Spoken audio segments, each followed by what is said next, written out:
নবী করিম সাল্লাল্লাহু আলাইহি ওয়াসাল্লাম বহু ভবিষ্যৎবাণী আছে। এমন একটি যুগ আসবে যে সময় সারা পৃথিবীর প্রত্যেকটি কাঁচা বাড়িতে পাকা বাড়িতে, নবী সাল্লাল্লাহু আলাইহি ওয়াসাল্লাম বলেছেন, কাঁচা বাড়িতে পাকা বাড়িতে কি পৌঁছিবে? ইসলাম পৌঁছবে। ইল্লা আদখালাহুল্লাহু কালিমাতাল ইসলাম, ইসলামের কালিমা লা ইলাহা ইল্লাল্লাহ ঘরে ঘরে রুমে রুমে ঢুকে যাবে। আমার এই ঈমান আছে, এই ঈমান তৈরি করতে হবে।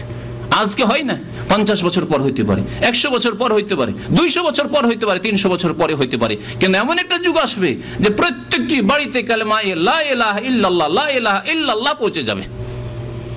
আল্লাহ ছাড়া কারো ইবাদত হবে না, প্রত্যেকটি ঘরে নামাজ হবে, প্রত্যেকটি ঘরে ইবাদত বন্দেগী, রোজা হবে, সিয়াম হবে। জি, বেইজ্জে আজিজিন আও যুল্লে জালিলিন, হয় সসম্মানে ইসলাম কবুল করবে ইজ্জতের সাথে, আর না হইলে জিল্লতির সাথে লাঞ্ছিত হয়ে অপদস্থ হয়ে পরাস্ত হয়ে ইসলাম কবুল করবে। দুটোর একটি পথ অবশ্যই নিতে হবে, কিন্তু ইসলামের ছায়াতল অবশ্যই আসতে হবে। নবী করিম সাল্লাল্লাহু আলাইহি ওয়াসাল্লাম ভবিষ্যৎবাণী। আল্লাহ সব সময় এইরকম রাখবেন না অবস্থা যা রেখেছেন। তিলকাল আইয়ামু নুদাউলুহা বাইনান নাস। আল্লাহ পাক রব্বুল আলামিন এক জাতিকে কখনো উপরে উঠিয়ে থাকেন, আবার সেই জাতিকে আবার নামিয়ে দিয়ে থাকেন, আবার অন্য জাতিকে উঠিয়ে থাকেন। আল্লাহ পাক দীর্ঘ 1000 বছর ধরে নবী করিম সাল্লাল্লাহু আলাইহি ওয়াসাল্লামের জামানা থেকে শুরু করে 1000 বছর ধরে মুসলিম জাতিকে সব উপরে রেখেছিলেন। 1000 বছর ধরে, আপনাদের অবগতির জন্য বলছি, আরবি ভাষা ইন্টারন্যাশনাল ভাষা ছিল। আমরা আজকাল বাংলা বললেও একটা করে ঢুকাই ইংলিশ, কথাই কথায় প্রত্যেকটি বাক্যে বাক্যে, হ্যাঁ আমার এই ফেত আছে, তা আমি সিওর, হ্যাঁ বলছি না, জেনুইন কথা। বাংলা সাথে ইংলিশ ঢোকা কি মনে করছি গৌরবের বিষয়। তারপরে উর্দু বলছি, কিন্তু উর্দুর সাথে ইংলিশ ঢুকা, ম্যাক্সিমাম ইংলিশ ঢুকানো, এটিকে গৌরবের বিষয় মনে করছি। এগুলি হচ্ছে মানসিক গোলামি, আল গাজুল ফিকরি আরবিতে বলা হয়েছে। মানসিক গোলামি, দৈহিক গোলামির সাথে সাথে ইংরেজদের মানসিক গোলামি মুসলিম উম্মাহ শুরু করেছে আরবি ভাষাই পর্যন্ত। হ্যাঁ, ওকে ওকে, আরবিতে কথা বলছে, আনাফিরু আনাফি, ওকে ওকে কি জিনিস আবার?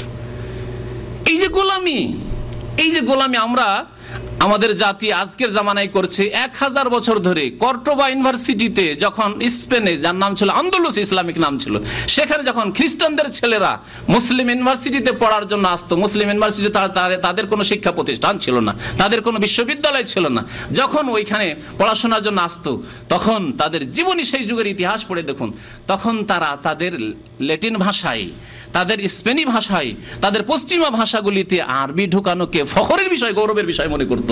যেমন আজকাল একজন বাঙালি বাংলা বলতে গিয়ে ইংলিশ বলাকে ফখরের বিষয় মনে করে, একজন উর্দু ভাষী হিন্দি ভাষী উর্দু হিন্দি বলতে গিয়ে উর্দুর সাথে ইংলিশ ঢুকাতে, আরবি বলতে গিয়ে আরবি বলছে, ও ইংলিশ বেরিয়ে আসছে ওর মুখ দিয়ে, এটা গৌরবের বিষয় মনে করে। গোলামের জীবন যাপন করছি আমরা এই জাতি।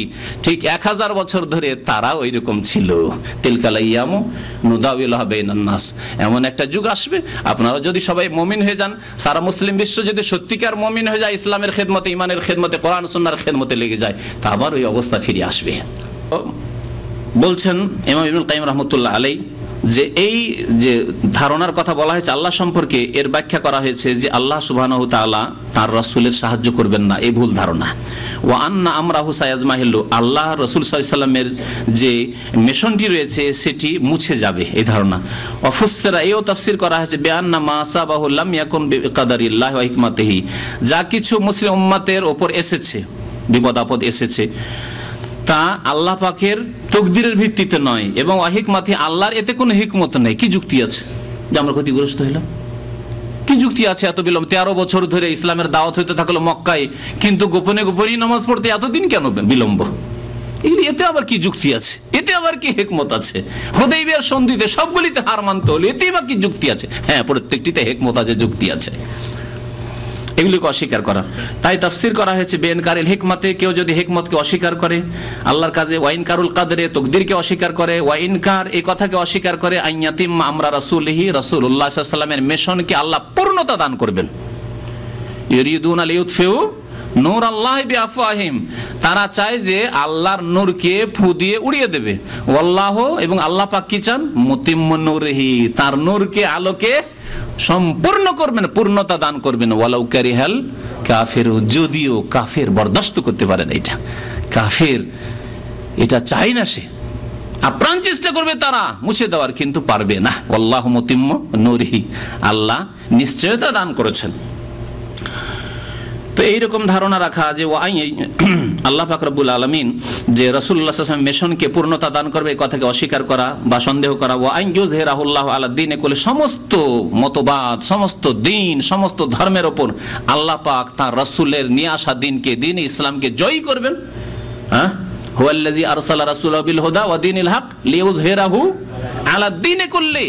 আল্লাহ তো সেই সত্তার নাম যিনি তার রাসূলকে প্রেরণ করেছেন বিল হুদা, হিদায়াত নিয়ে, সঠিক পথের নির্দেশনা নিয়ে, ওয়া দীনিল হক, সত্য দিন, সত্য জীবন বিধান নিয়ে, লিইয়ুযহিরাহু আলা দ্বীনি কুল্লি, যাতে করে সেই দিনকে সমস্ত মতবাদ, সমস্ত ইজম, সমস্ত দিন, সমস্ত ধর্মের উপর আল্লাহ পাক জয়ী করে দিতে চান। আল্লাহ জয়ী করতে চান, আপনি মেহনত করবেন তাহলে তো হবে।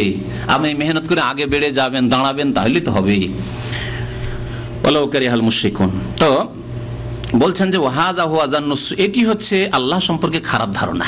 এই তিনটি ধারণা, আল্লাযী জান্নাহুল মুনাফিকুন, যে ধারণা ছিল মুনাফিকদের, ওয়াল মুশরিকুন, মুশরিকদের, ফি সূরাতিল ফাতহে, সূরা ফাতহে যে খারাপ ধারণার কথা উল্লেখ করা হয়েছে। ওয়া ইন্নামা কানা হাযা জান্নুস, এটি হচ্ছে খারাপ ধারণা, ভুল ধারণা। লিআন্নাহু জান্না গায়রা মা ইয়ালিকু বিহি সুবহানাহু, কারণ এই ধারণা এমন ধারণা যা আল্লাহ সুবহানাহু ওয়া তাআলা সম্পর্কে সমীচীন নয়, উচিত নয়। আল্লাহ সম্পর্কে ধারণা করবেন আল্লাহর কাছে কোনো যুক্তি নেই। আল্লাহ পাক জানেন না আগামী কি হবে। আল্লাহ পাক রব্বুল আলামিন মুমিন যারা ধরে আছে আল্লাহকে, আল্লাহর দ্বীনকে ধরে আছে, তাদেরকে আল্লাহ লাঞ্ছিত করবেন, এটা যুক্তি হলো? হইতে পারে? এটা অসম্ভব কথা। আল্লাহর জন্য এটি সমীচীন নয়, উচিত নয় যে আপনি এই ধারণা করবেন। ওমা ইয়ালিকু বিহিকমাতি, আল্লাহর হিকমতের এটি জন্য হিকমতের অনুকূলে নয় যে আল্লাহর আর হিকমতে আছে যে মুসলিম লাঞ্ছিত হয়ে থাকবে। ওয়াহামদেহি, আল্লাহর প্রশংসা, আল্লাহর গুণগানের সাথে উচিত নয় এটি যে এরকম হবে। ওয়াদাহি সাদেক, আল্লাহর যে সত্য ওয়াদা রয়েছে, প্রতিশ্রুতি রয়েছে, তার সাথেও এটি সমীচীন নয় যে আপনি এই ধারণা রাখবেন যে আল্লাহ ওয়াদা করেছেন আবার ওয়াদা খেলাফি করে দেবেন। মানুষ সম্পর্কে ভাই 2 মাস পরে তোমার টাকা দিয়ে দেবো 10,000 রিয়াল, সন্দেহ হইতে পারে, কি জানি এর ঈমান কেমন হয় না হয়। কিন্তু আপনি কি আল্লাহ সম্পর্কে বলছেন? আল্লাহ বলছে ইন্না লানানসুরু রাসূলানা ওয়াল্লাযিনা আমানু মাআহুম, আমি আমার রাসূলগণের সাহায্য করব এবং তাদের সাথে যারা ঈমান নিয়ে এসেছে তাদের সাহায্য করব। আল্লাহ ওয়াদা করছেন, ওয়াদাল্লাহুল্লাযিনা আমানু মিনকুম ওয়া আমিলুস সালিহাত, আল্লাহ মুমিনদের সাথে, সৎকর্মশীলদের সাথে আল্লাহ ওয়াদা করছেন কি, লা ইস্তাখলিফান্নাহুম ফিল আরদ, পৃথিবীর খেলাফত, নেতৃত্ব তাদেরকে দিবে। কিন্তু নেতৃত্ব আজকে জাহিলি যুগের লোকদের সাথে কাছে কেন? এই জন্যই যে আল্লাহ শর্ত লাগে শেষখানে, ইয়াবুদুনানি লা ইউশরিকুনা বিশাই, একমাত্র আমার ইবাদত করবে, আমার সাথে কাউকে শরীক করবে না। হাজার হাজার মাজারে সিজদা করবে, আজমিরে গিয়ে সেজদা করবে, আর বলে ভারতে আমরা ইসলাম কায়েম করব, করতে হবে। শাহজালালে সেজদা করে, 18 গিয়ে সেজদা করবে, আর বলে ওরে বাংলাদেশ ইসলাম কায়েম করবে। কোথা থেকে ইসলাম কায়েম হবে? নামাজটাই ঠিক করে পড়বে না, ফজরে যেতে পারেন, ভাই ফজরে উঠতে পারি না, আবার নিজের নফসের উপরে ইসলাম কায়েম করতে পারেন না, সারা বিশ্বের উপরে কি করে ইসলাম কায়েম করার কথা স্বপ্ন দেখছেন? আল্লাহ পাকের ওয়াদা সত্য, কিন্তু আল্লাহ পাক শর্ত লাগিয়েছেন, সে শর্ত পুরো করে দিতে হবে। ফামান জান্না আন্নাহু ইউদিলুল বাতিল, যেই ব্যক্তি এই ধারণা রাখলো যে আল্লাহ পাক বাতিলকে জয়ী করে দিবেন আলাল হক, সত্যের উপর, হকের উপর, এদালাতান মুস্তাকিররা, চিরকালের জন্য, চিরকাল বাতিল মাথা উঠিয়ে থাকবে, বাতিল শক্তিশালী হয়ে থাকবে, আর আমরা সবাই দুর্বল হয়ে থাকবো, গোলামি করতে থাকবো। আমাদের ছেলে মেয়েদেরকে পড়াইতে হলে পশ্চিমা দেশ ছাড়া আর কোনো উপায় নেই, ওই দেশের ডিগ্রি সবচেয়ে বড় ডিগ্রি, এই যে ধারণা, চিরকাল এরকম থাকবে না। ইয়াজমাহিল্লু মাআল হক, যে হক একবারে মুছে যাবে। আও আনকারা আইয়াকুনা মা জারা বিকাযাইহি ওয়া কাদারিহি, অথবা অস্বীকার করলে যে যা কিছু হচ্ছে পৃথিবীতে, মুসলিমদের অধপতন দেখা যাচ্ছে কোনো এলাকায়, তাহলে এতে আল্লাহর ফয়সালা নয়, এটি আল্লাহর পক্ষ থেকে নির্ধারিত নয়, অস্বীকার করলো, এমনি হচ্ছে না। তকদিরের প্রতি বিশ্বাস থাকতে হবে এবং তার উপর সন্তুষ্ট। আলহামদুলিল্লাহ আলা কুল্লি হাল। নবী সাল্লাল্লাহু আলাইহি ওয়াসাল্লাম কোনো বালা মুসিবত আসলে, দুঃখের অবস্থা হলে বলতেন আলহামদুলিল্লাহ আলা কুল্লি হাল, সর্ব অবস্থায় আল্লাহর শুকরিয়া আদায় করি, আল্লাহর প্রশংসা করি।